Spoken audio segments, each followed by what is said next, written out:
Previously on the History Things podcast. The Army may be getting to the bottom of all this talk about the so-called flying saucers. As a matter of fact, the 509th Atomic Bomb Group headquarters at Roswell, New Mexico, reports that it has received one of the discs which landed on a ranch outside Roswell. The disc landed at a ranch at Corona, New Mexico, and the rancher turned it over to the Air Force. Rancher W.W. Brazell was the man who discovered the saucer. Colonel William Blanchard of the Roswell Air Base refuses to give details of what the flying disc looks like. In Fort Worth, Texas, where the object was first sent, Brigadier General Roger Ramey says that it is being shipped by air to the AAF Research Center at Wright Field, Ohio. A few moments ago, I talked to officials at Wright Field, and they declared that they expect the so-called flying saucer to be delivered there, but that it hasn't arrived as yet. In the meantime, General Ramey describes the object as being of flimsy construction, almost like a box kite. He says that it was so battered that he was unable to determine whether it had a disc form, and he does not indicate its size. Ramey says that so far as can be determined, no one saw the object in the air, and he describes it as being made of some sort of tinfoil. Other Army officials say that further information indicates that the object had a diameter of about 20 to 25 feet, and that nothing in the apparent construction indicated any capacity for speed, and that there was no evidence of a power plant. The disc also appeared too flimsy to carry a man.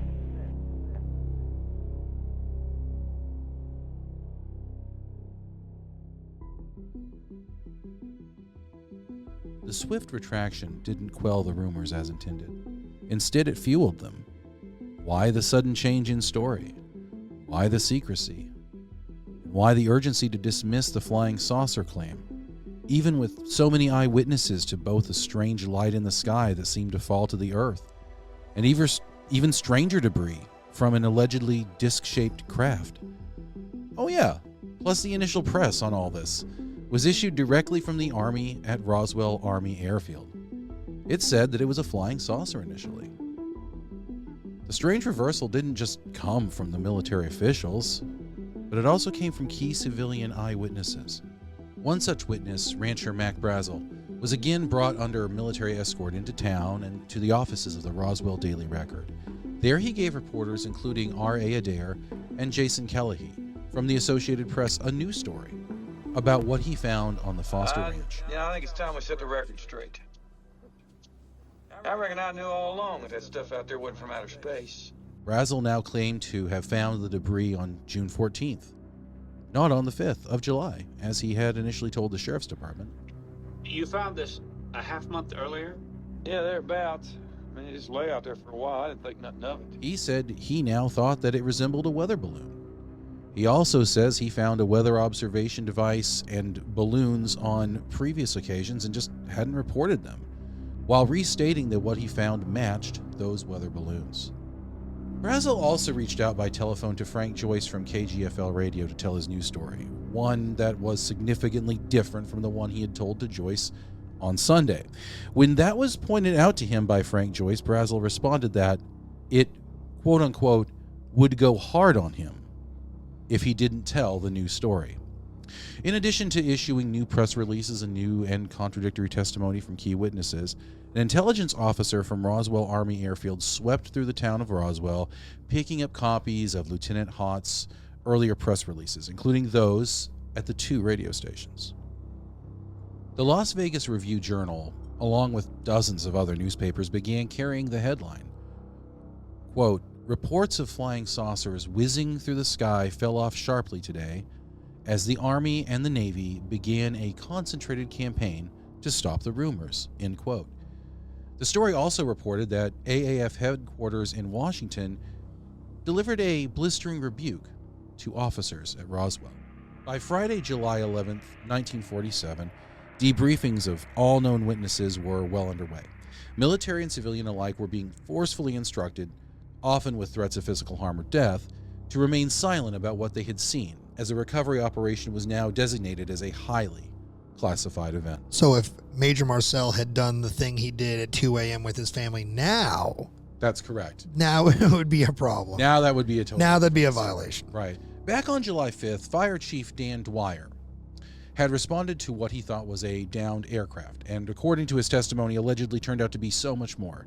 He said that he and his family were visited and threatened by military police, claiming that he and his wife were told in front of their children that authorities would kill them should they ever speak about what Dan had allegedly witnessed earlier that day.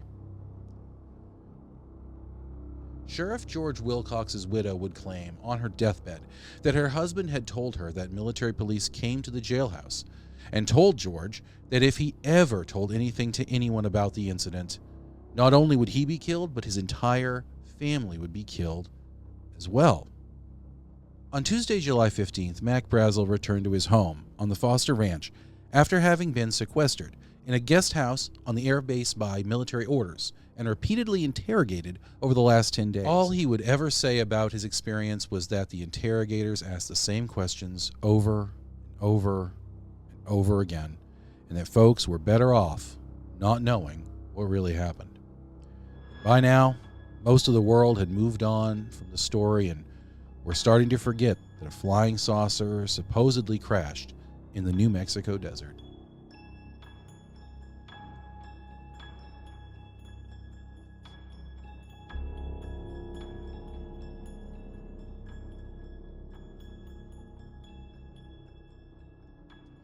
And for the locals of Roswell, no one was talking about what happened with anyone, and they were ordered to forget that anything had ever even happened. However, the story doesn't end here. In the years that follow, the story of what happened in the New Mexico desert in 1947 both expanded tremendously and became markedly less clear about what might have happened. Hundreds of witnesses of varying levels of credibility came forward, and various new explanations emerged, and the story of the Roswell crash began to take on a new life. Before exploding as a pop culture staple, the story of the Roswell incident spread through shared testimonies, family histories, and local newspaper interviews conducted by alleged witnesses in the subsequent years. In 1961, UPI stringer Jay West was working at Alamogordo on the White Sands Missile Range when base public information officers confided to him that he had found a file that mentions the Roswell crash. It included a map with debris markers on it and, curiously to the east, a second mysterious crash site.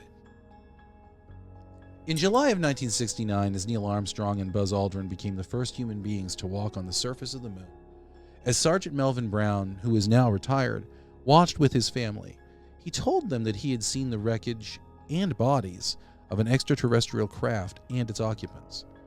He tells them that he also assisted in the recovery, guarding, and transportation of the bodies to Roswell Army Airfield. In 1972, Inez Wilcox told her granddaughter Barbara Duggar of the involvement of her grandfather, the sheriff, during the events of 1947. She said her husband, Sheriff George Wilcox, was informed that one of the beings survived the crash. Mrs. Wilcox further explained to her granddaughter that military personnel used death threats to keep the family from talking about the events. In 1978, Oliver W. Pappy Henderson, a retired and decorated Army Air Force pilot, confided in his close friend and business partner, a fellow veteran named John Kromschroeder, that he flew wreckage from a crashed saucer out of Roswell and to Dayton, Ohio in July of 1947. He allegedly showed Kromschroeder a fragment of the debris that he claimed he smuggled out and told his friend that he also had seen the alien bodies. Again in 1982, Henderson would share his story, this time with several former members of the 446th Bomb Squadron, his old World War II bomber crew, during a division reunion in Nashville, Tennessee. About the same time that Henderson revealed his story to his old war buddies, he also shared the story with his wife, who later recalled, quote, "In 1980 or 1981, he picked up a newspaper at a grocery store where we were living in San Diego. One article described the crash of a UFO outside Roswell with the bodies of aliens discovered beside the craft. He pointed out the article to me and said, 'I want you to read this article because it's a true story. I'm the pilot who flew the wreckage of the UFO to Dayton, Ohio, home of Wright Field. I guess now that they're putting it in the paper, I can tell you about this. I wanted to tell you for years.' Pappy never discussed his work because of his clearance. He described the beings as small with large heads for their size. He said the material that their suits were made of was different than anything he had ever seen. He said they looked strange, I believe he mentioned that the bodies had been packed in dry ice to preserve them. Also occurring in 1978, Major Jesse Marcel, who is now retired, was interviewed by a number of researchers, including Leonard H. Stringfield and nuclear physicist Stanton Friedman. In recounting his experiences to the men, Marcel tells them that he is sure the wreckage is nothing from here on Earth. Marcel would go on to grant interviews to various news organizations, but those reports did not gain wide disseminations, and digital copies cannot be found today. Dr. Jesse Marcel Jr., Major Marcel's son, also recalled seeing pieces of the debris at their home, likewise describing them as having unusual properties and strange markings. For what it's worth, as far as credibility, the junior Marcel was a medical doctor, Army helicopter pilot, was a Montana State Surgeon General, and retired at the rank of colonel in the Montana National Guard before his passing in 2013. In 1990, mortician and ambulance driver Glenn Dennis came forward and gave testimony that he had witnessed the chaotic scene at the base in the early hours of the incident response and was allegedly further enlightened, and also warned about the gravity of the situation by a friend and colleague, an unnamed Army nurse with the rank of second lieutenant. Dennis had recounted how during their lunch meeting at the officers' club the day after their encounter on the base, the nurse appeared unusually fearful, anxious, physically distressed, having barely touched her food. And as their awkward lunch concluded, Dennis was inquiring about the whereabouts of the remains when his colleague allegedly abruptly stood up and left, leaving Glenn shaken, confused, and burdened with more questions than answers. Undeterred by potential consequences, Dennis claims he persisted in trying to meet or contact his colleague in the hope of obtaining more information. However, after a few months of attempting to speak with her, he was informed that she had been transferred from RAAF to another undisclosed station. Several weeks later, Dennis was slightly relieved when he allegedly received a letter from his friend, the nurse, who is now stationed in England. She informed him of her transfer and didn't say much else. This left Dennis with an uneasy feeling. A feeling that would be validated with the news arriving 2 weeks later that his friend had allegedly been killed in a plane crash during a training mission, along with 5 other nurses. Remember when I said that was going to be kind of convenient? That's pretty convenient that she's dead now and can't be dug up. Yeah. So we don't know her name, and she's just... I've always had a problem with That's Glenn Dennis's story. And I know with this episode, we're not going to be doing like a here's what we personally definitively believe. Right. That's weird, though. But I've always struggled with Glenn Dennis's testimony and participation in this. And we included it merely because it's a greater part of the narrative of the story now. But I do think it is widely considered to be sort of set aside and Apocryphal? Apocryphal, or it's suspicious. I mean, some things just don't make sense. And this unnamed second lieutenant who he has released her name and then been like, just kidding, that's not her name when people say they can't find records. And I'm sure we'll touch on it. But just in this moment, this is right here. I always struggle with Glenn Dennis's his testimony. They say if something seems too good to be true, it usually is. And I just noticed the aliens on your pirate ship. Yeah. That's right. That's love it. Yeah. It's great. We're leaning into it. I understand you have to protect sources at some points. I understand that in reporting and journalism you do have to, but at some point, if you are asked by the right people, you do have to produce some sort of evidence. You can't just say, oh, just trust me. I have some really wild story. Right. And I don't know. I feel like at some point you do have to reveal something. Right. And it's just very convenient that the only person who can corroborate any of this is dead. Right. I actually last night watched, before going to bed, Apollo 18, and it reminds me of the end of that movie where, they died in a plane crash in training. Oops. They died in a plane crash in training, you know. Right. It's fictional. It doesn't sound right. Of course, the subsequent years weren't just marked by random disclosures of the events to friends, family, and coworkers by alleged eyewitnesses. They were also marked by continued rediscoveries of the debris materials themselves. From time to time in the 2 years following the crash, Bill Brazel, Mac Brazel's son, would find scraps of the alleged craft in the pastures of his father's property. Mac Brazel would confirm by saying, quote, "That looks like some of the contraptions I found," end quote. One day, while in town in Corona, Bill Brosel mentioned his discoveries, and the next day a Captain Armstrong and 3 others from the Roswell base arrived and confiscated the material. In 1952, Major Ellis Baldra, an engineer stationed at Roswell, discovered samples of the debris locked in a safe in the engineering office. In the course of his experimenting with the materials, he tried to burn and melt it with an acetylene torch and to cut it with a large variety of tools. Although extremely thin, the metal resisted his efforts, and when crumpled, he found that it returned quickly to its original shape. So this is 3 people now who have made this same alleged observation of this sort of like you can crumple it up like a tinfoil, but yet it reconstitutes itself flat, seamless, smooth, like a liquid on a surface, like a flat surface. Like mercury. It's very just unique. It's one of the things, like, whereas Glenn Dennis's testimony is something I've struggled with, I've always wondered about the consistency of this description, because it doesn't just come from the father and son of Jesse Marcel Sr. and Jr. Right. Here we have an engineer separate from this 5 years later, observing what he believes to be the same characteristics or properties. So this is something that I find positively unique when it comes to, well, whatever this is. Right. 100%. The Roswell incident has given rise to numerous conspiracy theories. Some suggest that the crash was a result of a secret military experiment gone wrong. Others believe it was a cover-up to hide the evidence of extraterrestrial life. One of the most enduring theories is that the U.S. government recovered alien bodies and spacecraft technology and has been hiding the truth ever since. This theory is bolstered by claims of whistleblowers, leaked documents, and alleged sightings of UFOs and alien bodies at the facility or facilities like Area 51 and Wright-Patterson Air Force Base in Dayton, Ohio. In the 1980s, the first television specials and books were produced that featured the Roswell incident. Syndicated television program In Search Of, which was hosted by Leonard Nimoy Parker, aired an episode about UFO cover-ups and featured an interview with Major Marcel. In the course of that interview, Major Marcel again insisted that the material he saw had no earthly origin. He also described the debris as a foil that could be crumpled but would uncrumple autonomously when released. Major Marcel also recounted his participation in the famous 1947 press conference. Quote, "They wanted some comments from me, but I wasn't at liberty to do that.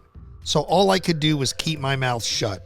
And General Ramey is the one who told the newspapers, the newsmen, what it was and to forget about it.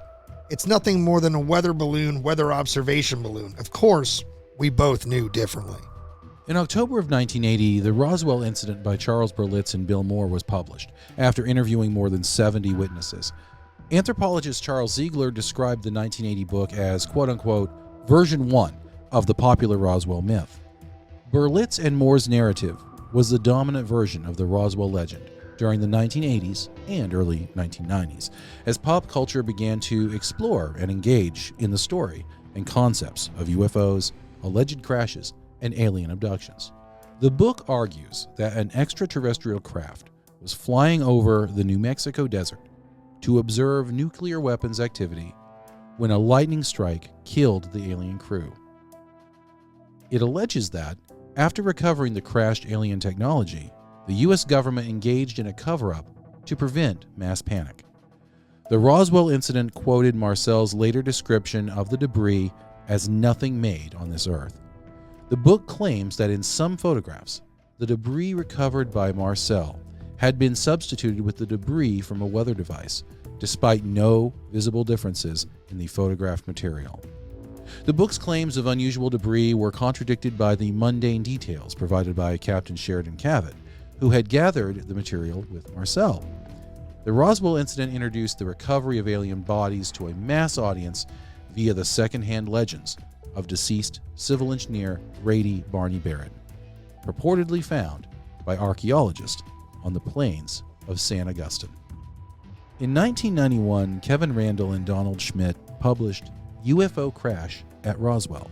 It sold 160,000 copies and served as the basis for the 1994 television film Roswell.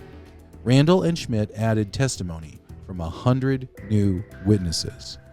So two things. One, that makes this like just under 200 people that have been allegedly interviewed for this. And two, I have seen that movie. Have you ever seen this? I have not seen it. I was asking. It's a Showtime film.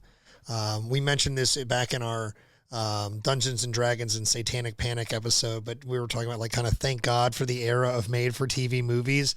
This is one of the films that was in my mind when I made that comment, just because it's, when you watch it, it is definitely not something that was ever made to hit the theaters, things like that. But it was like just one of those really clutch, nostalgic, makes you feel sort of warm and familiar the way that 90s made-for-TV movies did. But one thing that I find interesting about it is, one, the movie really does follow this book's narrative. It's definitely the based on book for it. But two, Kyle MacLachlan, actor who's famous for playing Paul Atreides in Dune. He's in Twin Peaks. He plays Hank McClane in the new Fallout series, so give him something a little more contemporary.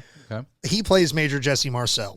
And what I enjoy about this is the material culture of the 1940s stuff seems pretty good. You know, as a person who does living history and owns a number of different eras of things, you know, you kind of, your eyes go to that. Now, I am in no way a World War II material culture expert. I have friends that would probably know and have sharper eyes to that than me, but I thought it looked pretty good there. But they age Marcel. A lot of this movie jumps around from him as an older man to back being a younger man. And so in the 1990s, they've got this young guy, because Kyle MacLachlan's still a relatively young guy at that time. So they have prosthetics to make him older, right? They did his hair. They gave him kind of like wrinkles and little, like, you know, cheekbone shifted, things like that. And I find it hilarious because I think they saw into the future, because if you see Kyle MacLachlan now as he appears on Fallout as an actually aged man, old man, he looks exactly like he did back when they were doing it through prostheses back in the 1994 movie. So I always find that funny. And as we were writing this episode, as we were getting ready to record this episode, I've probably watched that movie 10 times. Just throw it on in the background while I'm doing things. But as far as singular TV offerings, it's probably the best thing you're going to get. It's not a documentary. It's definitely a dramatization, but the dramatization does follow Kevin Randall and Donald Schmidt's book pretty much to a T.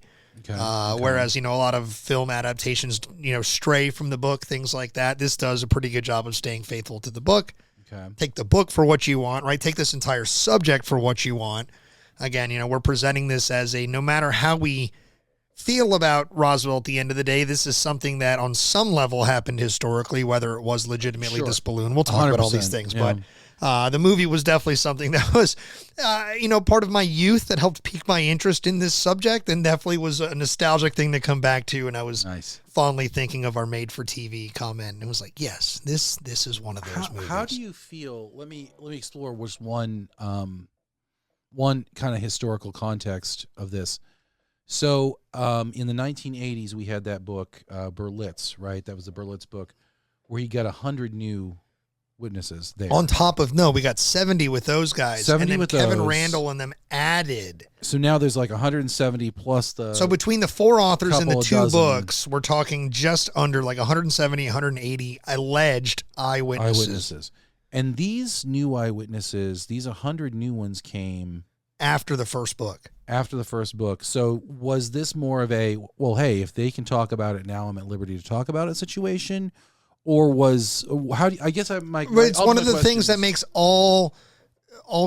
one of the things that makes everything about these, you know, witnessed events always so touchy, is like people feel more confident to talk about things after people have started. You know, you don't necessarily want to be the first person, but once the gates are open, like you'll feel more comfortable sharing as well. That makes sense. That makes sense to me. But then the same train of thought, it had been 50 years. But what I'm saying is there's more people apt to embellish, to get kind of swept up into, you know, fabrications of testimonies, things like that, either to be a part of something, just to feel like you're a part of something, or to legitimately try to profit off of it. So it gets kind of muddy when you always say, you know, we found these new witnesses, and it's like... You know what, though? I'm more inclined to believe the original one. I can't remember there's a term for it, but it's like it's a word for a life-changing event. For example, it's been a number of years since 9/11. I remember exactly where I was 9/11. When Challenger exploded, I remember that, and I was a little kid. I'm probably never going to forget 9/11 where I was when I heard the news about that. If you saw this stuff, you're probably going to remember it. It's probably going to be with you for a while. Right. So I think there's two schools of thought on like the eyewitnesses appearing afterwards. I like what you said about like, oh, hey, somebody, came forward and I feel more comfortable talking about it now. Maybe the pressure's off. The military isn't there saying, hey, if you talk about this, we're going to, I'm always just suspicious of things that fit into nice, clean boxes me and you too. can tie up with nice, tidy bows. Yep. And so an example unrelated to this story, but I guess we can kind of get to close to one of the points of one of our conclusions is no matter what this incident, the Roswell incident is, right, what it spawns is undeniable. It becomes this global fascination with extraterrestrial life and government cover-ups and how the name Roswell becomes synonymous. We'll touch on that, things like that. But in 1978, in 1973, I believe, there is an alleged abduction of two guys fishing in Pascagoula, Mississippi, Charles Hickson and Calvin Parker. And out of all the really famous abduction cases, such as, say, Betty and Barney Hill or Travis Walton and things like that, Calvin and Charles's experience has been one of the ones that has survived most of the poking and prodding and the attempts at debunking merely because of the consistency of the testimonies. Yeah. And the behaviors of the people alleging that this has occurred. Now, without the long story, Charles Hickson very much tries to publicize what has happened. He is on television shows and he is talking about what has happened to him. But the guy that was with him, Calvin Parker, basically disappears into the private world for over 40 years. Well, what's interesting is when now later in like 2018 or 19, Charles Hickson has passed away. Calvin Parker's an older guy. He's releasing books on the subject. What I find interesting is, one, consistency-wise, his story remains basically the exact same as it was back in 73 when they were first reporting it.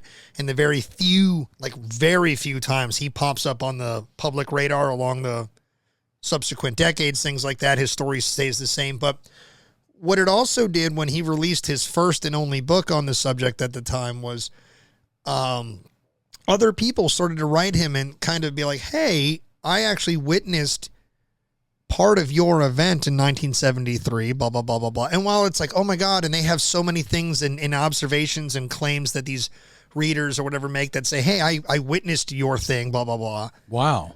Yeah, crazy, incredible, right? Wow. It kind of immediately you're like, oh wow, validation. But here's the thing, man. Calvin and Charles's story has been public for over 40 years, right? Right. And there's a lot of time. And it's funny because a lot of people that know me personally know I love this subject of UFOs. I love this subject of aliens. It is something I find both genuinely interesting and on some personal levels very deeply terrifying.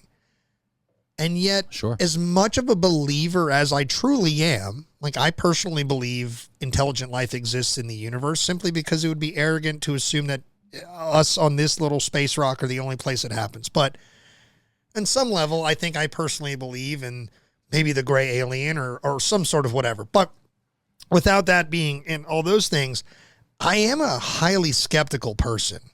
I mean, you have seen me do this behind the scenes during this production or with the other show that I produce on a limited basis and put out from time to time visitors, like, stories that I really want to believe. I've expressed to you, like, I don't know that I believe this. Like, I struggle with this or I struggle with that. And it's because objectivity means something to me. So, one of the things that when Kevin Randall and Donald Schmidt, produce 100 new witnesses, it's like 100 is an overwhelming and a sexy number. That and is then a suddenly nice big round number. And then suddenly my brain goes, that's a lot of people, a lot of years later. 50 years later. Almost. Right. So anyway. The book claimed that General Arthur Exon had been aware of the debris in the bodies, but Exon disputed his depiction. Glenn Dennis has recently brought forth claims of an alien autopsy, and Grady Barnett's alien body accounts appeared in the book. However, the dates and locations of Barnett's account in the Roswell incident were changed without explanation. And that's something that's weird to me. That's one of those things that's like, With the popularity of the Roswell conspiracy spreading like wildfire, in 1993, in response to an inquiry from the U.S. Congressman Stephen Schiff of New Mexico, the General Accounting Office launched an inquiry into the incident and directed the Office of the United States Secretary of the Air Force to conduct an internal investigation into the events of July of 1947. In 1994, the U.S. Air Force released their report, which concluded that the debris recovered from the Foster Ranch was not of a crashed extraterrestrial craft, but rather was part of a top-secret atmospheric balloon project called Project Mogul. This project involved high-altitude balloons designed not only for weather detection, but also for detection of Soviet nuclear tests in the early years of what would become known as the Cold War. Despite the newly released official explanation, many remained unconvinced. The inconsistencies and the rapid changes in the official narrative only deepened the mystery, and now interest had been regenerated, and it was happening right at the dawn of the digital age and the World Wide Web, which is also known as the internet for you young people out there. I got to be honest, when I was typing that out, I was like, I have to clarify this because I guarantee you there are people under the age of 18 who just casually don't think about it as the World Wide Web. That's where you get the www It would help if I unmuted you. Yeah, that's where you get the www from. That's right, exactly. News media and skeptical researchers embraced the findings. Project Mogul offered a cohesive explanation for the contemporary accounts of the debris, failing only to explain later conflicting additions. Famed astronomer Carl Sagan and known skeptic Philip Klass noted that aspects of the debris reported as anomalous, including the abstract symbols and lightweight foil, just so happened to match the materials used by Project Mogul. Mogul also matched the materials of the hypothetical disk as described in a 1947 FBI telex from Fort Worth, Texas. The telex said that according to the 8th Air Force, quote, the disk is hexagonal in shape and was suspended from a balloon by cable, which balloon was approximately 20 feet or 6.1 meters in diameter. In 1997, 50 years after the alleged incident, and perhaps still responding to public interest or pressure, the Air Force released another report in an attempt to put the matter to rest, titled The Roswell Report, Case Closed, in which it largely continued with the Project Mogul explanation, but it further asserted that the bodies reported by witnesses at the crash site were actually anthropomorphic test dummies used in high-altitude parachute tests and not deceased extraterrestrial beings. Which, if that was the case, wouldn't you think that maybe somebody, maybe 50 years earlier, would have said, "Oh, those are test dummies. They're not aliens." The only reason that is slightly a valid question or statement or observation to me is because at one point this is not a highly classified event, and then it becomes one. I see. So in the moments when it's not a highly classified event, why would this not have been mentioned, even remotely suggested even? Right.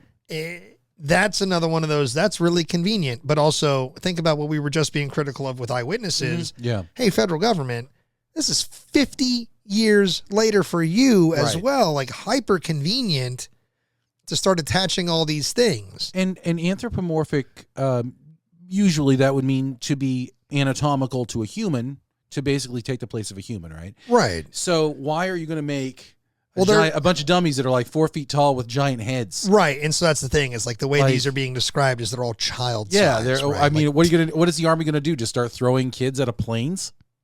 I mean, maybe. They can cause a lot of damage. Have you seen children? That's right. Come on. But I think legitimately speaking, I think the most specific or descriptive we get of the bodies is that one of the witnesses describes them as like roughly the size of a 10-year-old. Right. And it's like, okay, well, that's definitely not the size of me at almost 40. Right. Or you at almost 90. I was there at Roswell. Right. I was there. The report detailed how eyewitness accounts of military personnel loading aliens into body bags matched the Air Force's procedures for retrieving parachute test dummies in insulation bags, designed to shield temperature-sensitive equipment in the desert. However, many UFO researchers and enthusiasts argue that the report raises more questions than it answers. If nothing had really happened in the desert, if the debris really was just from a surveillance balloon, would people still be making public statements about the events decades later? And why would the government still be trying to retroactively set the record straight? This ultimately is the spirit that rests at the core of the modern day extraterrestrial obsession. And while the official narrative points to a weather balloon and later anthropomorphic test dummies, alternative theories of a UFO crash and recovered alien bodies continue to captivate the imagination. The Roswell incident has left an indelible mark on popular culture. The name Roswell has become synonymous with UFOs. It has inspired countless books, movies, and documentaries.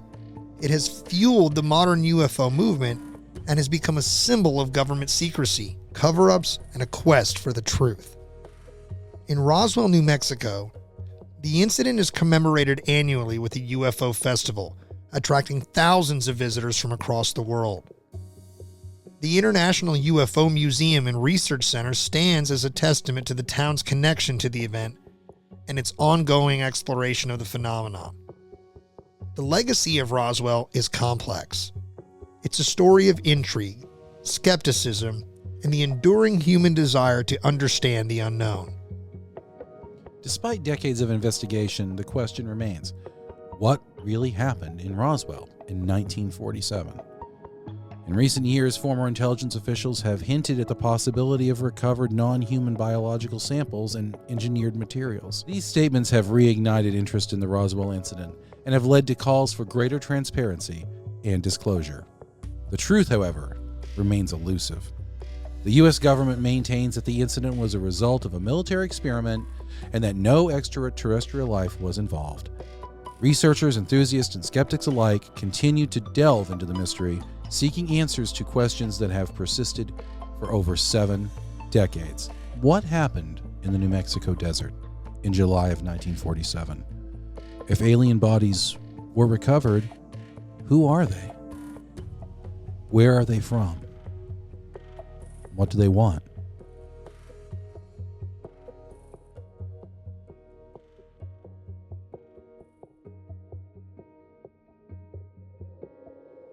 Whatever the answers are, one thing is certain.